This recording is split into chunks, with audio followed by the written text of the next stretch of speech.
Court Uncut, what the people want. As I said, we will start with State of Ohio versus Christopher Barrett, 25 CRB 342. Mr. Barrett is present for his initial appearance hearing with his counsel, Joseph Loftus. Mr. Loftus, are you retained? I am retained, Judge. Okay. Mr. Loftus, has your client received a copy of the criminal charge of violation of a protection order or first-degree misdemeanor? He has, Judge. Would he like to have his rights read as well as a reading of the complaint? Judge, I would waive formal reading of the complaint and his rights and enter a plea of not guilty to the single count in that complaint. Okay. Court will accept the not guilty plea.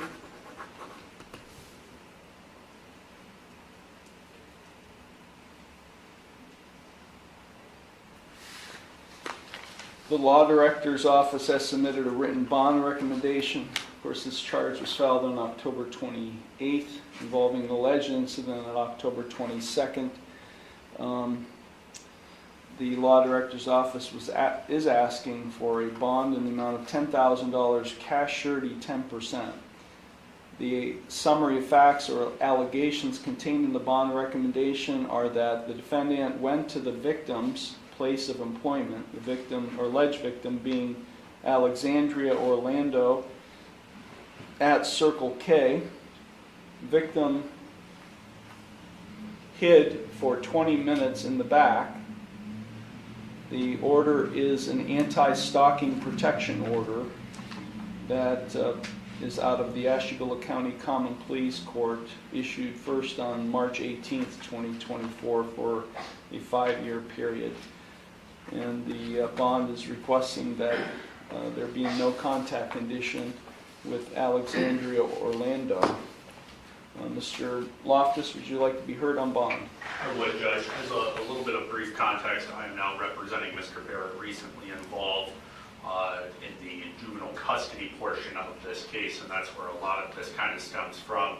I received this case from another local attorney, just getting involved with Mr. Barrett. Mr. Barrett is in between houses right now, and he is relocating from Erie to Euclid. He is working. His family worked together to get the funds together to retain me. Funds are very limited for Mr. Barrett at this point. Of course, we would have no objection to no contact order being imposed in this case, and I've advised him that if there is any type of inadvertent or accidental contact, to refrain from initiating any type of additional contact with the alleged victim. So, Judge, I would be asking for a personal bond. My office has been retained. He in no way poses a flight risk. He maintains regular contact with me. I will ensure this court that he attends every hearing and participates meaningfully in those hearings.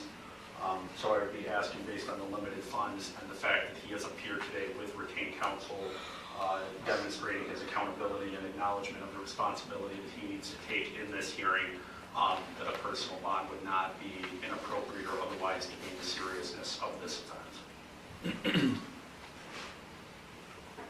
Thank you.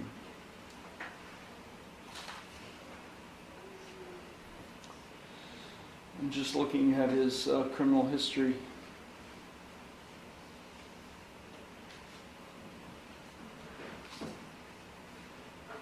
Is your client receiving any treatment services for mental health or substance abuse? Not to my knowledge, Your Honor. One thing that I did omit in my argument is that my client and the alleged victim do see each other once a week at room. But at the end it says the respondent, that being Mr. Barrett, has a history of drug use.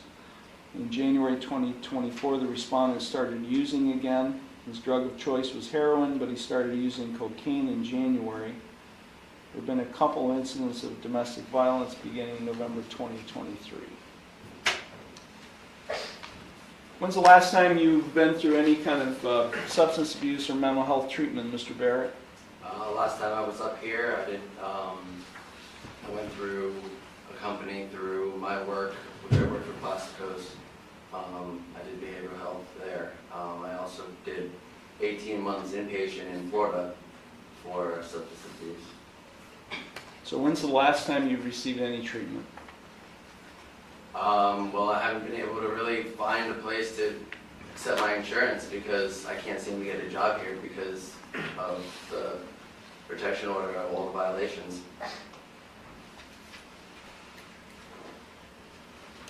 Yeah, you don't seem to hear my question and answer my question. I'm going to ask it for the third time. When's the last time you received treatment? Last time I was up here, so about a year ago. Okay, where? It was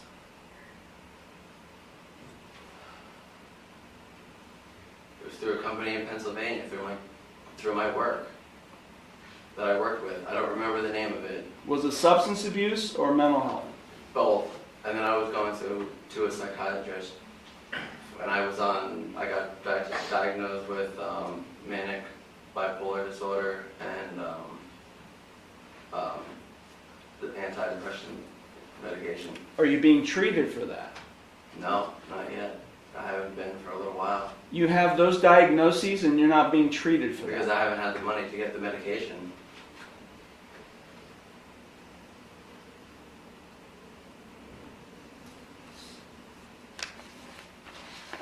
To go see the doctor to get refills. Where do you live? Pennsylvania. Your attorney indicated you're moving. Yeah. Do you know the new address? I'm just staying with a friend right now. His address is... When will you be moving there?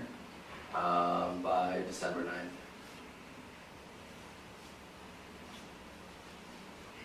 Where do you work again? What's the name of the company? Think Outdoor.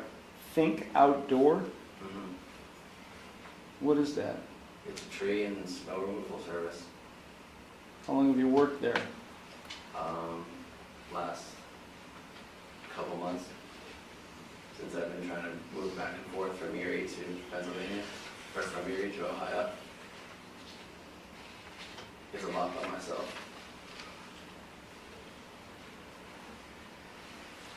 I don't have any family here. My family's all in Florida. Yeah, I don't need to hear that. So.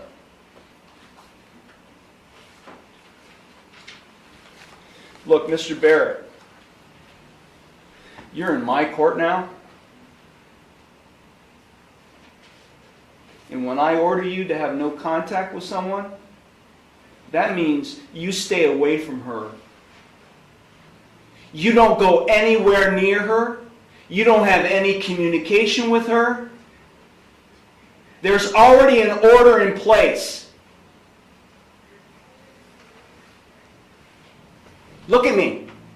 You violate this order that I'm about to impose, I will make sure you sit in jail for as long as I can keep you there. You stay away from her. Do you got that? Do you hear me? Yes.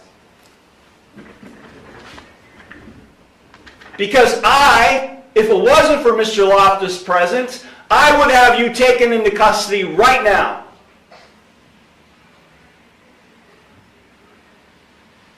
So I want the message to be conveyed loud and clear to you. You go anywhere near her, you have any type of communication with her, I'm going to issue a warrant, and we're going to find you, and you're going to sit in jail for as long as I can keep you there. You got it? I didn't hear you. Yes. Bond is set in the amount of $25,000 personal recognizance. The defendant is ordered not to consume or possess alcohol or drugs. He is subject to random chemical testing by probation and law enforcement. He is to have no contact whatsoever with Alexandria Orlando.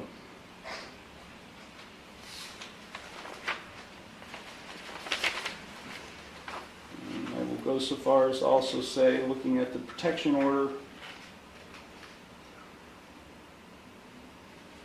if this is still her address, I'm just going to say he is to remain off the premises at 222 15th Street, Apartment 9, Conneaut.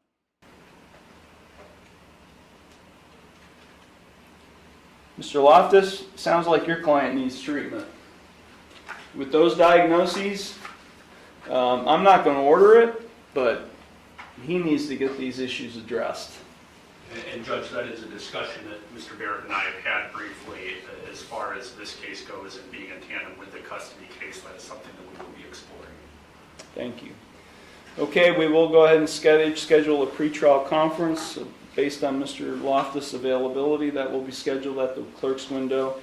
Mr. Barrett, you're also ordered to remain drug and alcohol free. If you fail to abide by the conditions of your bond, as I said, I'll issue a warrant. I'll revoke your bond. I'll issue a warrant for your arrest, and then I could order you to pay the state of Ohio $25,000 as a penalty. Understood? Yes. Anything further, Mr. Loftus? No, Judge, thank you. Okay, thank you very much.